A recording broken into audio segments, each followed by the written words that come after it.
FC เลยสนใจไก่ละอยู่เป็นตะเคียเป็นตะยาใครสนใจติดต่อครับ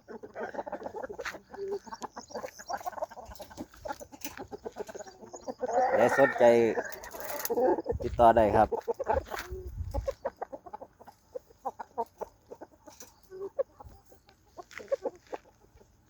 ราคาคุยกันได้ครับ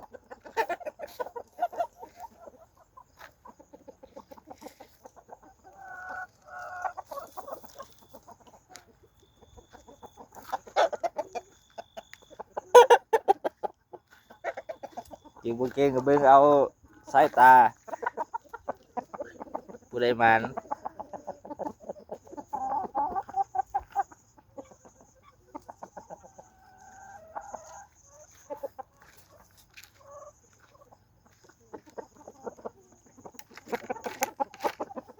เข้าเทอร์โบ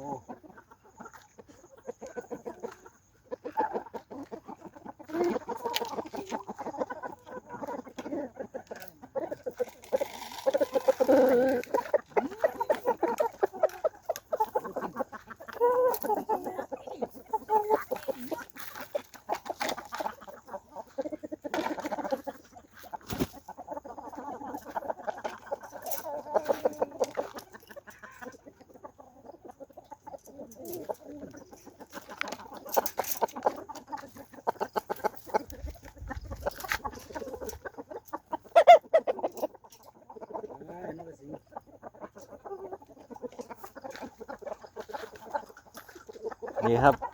เจ้าของฟาร์มเพิ่นบางนี่บางอย่างนี่หัวหน้า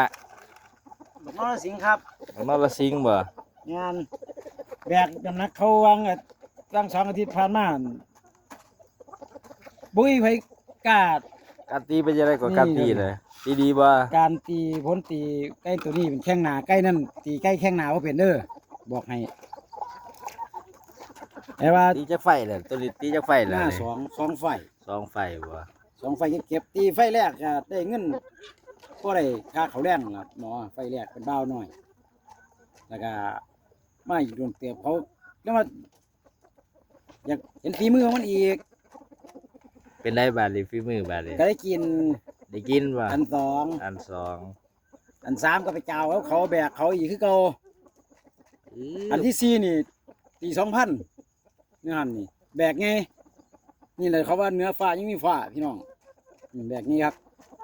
บางนี้เด้นี่เด้ สี่ต่อ โอ้บางนี้คือกล้ามแต่บางนี้ สี่ต่อตัวคนนี้ไฟใหม่คอกได้ออกได้เด้นี่เนี่ย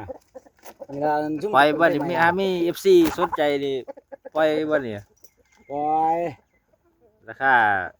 จะได้เนาะครับราคา มี นี่ ทิมเบอร์โทรไว้มีสนใจก็ทักมาอะไรแอดไลน์มาหาแอดอันอีหยังก่อเพิ่นเฮ็ดอยู่นี่ ค่ายยังก็ซื้อค่ายดิ ค่ายไอ้ ค่ายสมิงดงบ่ บ่แม่นค่ายซุปเปอร์ ค่ายสมิงดงบ่ ซุปเปอร์ค่าย โอ้สมิงดงครับค่าย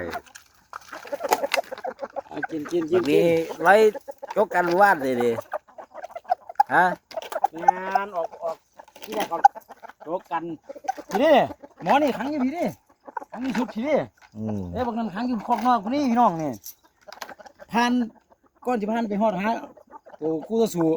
ผ่าน4คอกหน้าคอกกันบ่ตีแล้วมาตีพี่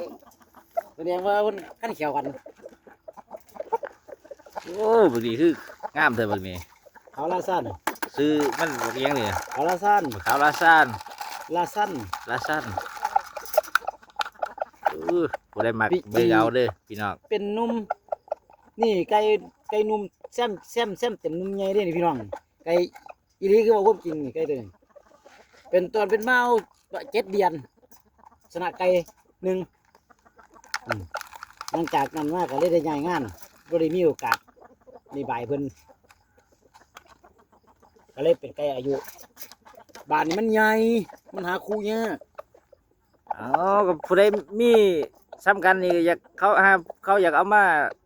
เอากัน ปะ นี่ ทะ ล่ะ นี่ นี่ล่ะก็สนใจ ก็มาเลย ทักมา ได้เลยแม่นบ่ แม่น ผู้ใดมีไก่อยากตีก็อุ้มมาตีได้เลยแม่นบ่ เฮ้ยไก่บ้าวน้อยก็มีเนี่ยบ้าวน้อย อ๋อ เขาลองแข่ง ฮะ ด้วยถอนแข่ง หาผู้เพิ่นมีไก่เก่งเพิ่นอยากมา มาถอนแข่งด้วยเนี่ย ถอนแข่งถอน ไก่บ้าวน้อย หาเพิ่นจะเก็บขี้เก็บหนา ว้ยเด็ดยังนอเด็ดยังเท่าเลย อุ้มมานี่พร้อมต้อนรับเสมอแม่นบ่ไข่นี่ แม่น เออแล้วผู้ใดสนใจอยากได้ไก่ดิก็เข้ามาหาได้แม่นบ่ แม่นอยากได้ไก่ไปเลี้ยงเป็นพ่อพันธุ์ อ๋อหาผู้เขาอยากได้ไปตี เลี้ยงไปตีกันนี่โอ้ส่วนสิเลี้ยงมาใหญ่สำนี่เด้อพี่น้องเด้อบอกให้ไก่ซ้ำราคาว่า600 700 800พันกว่าบาทอีกบ่เสียดายเห็นบ่เสียว เอาราคาไก่นี่บ่500 600 700คือราคาใด เอามันก็มีเป็นขั้นตอน ราคาไก่ อุ้ยยังล่ะ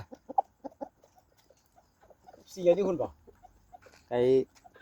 ไก่บักนั่นนะเอา บวนบอกอุ้ยบวนบอกซูเปอร์ไล่ตอดบักกัน บ่ เป็นบ่ แม่นเหรอวะ มันหนีรอดห้องเอาก็ว่า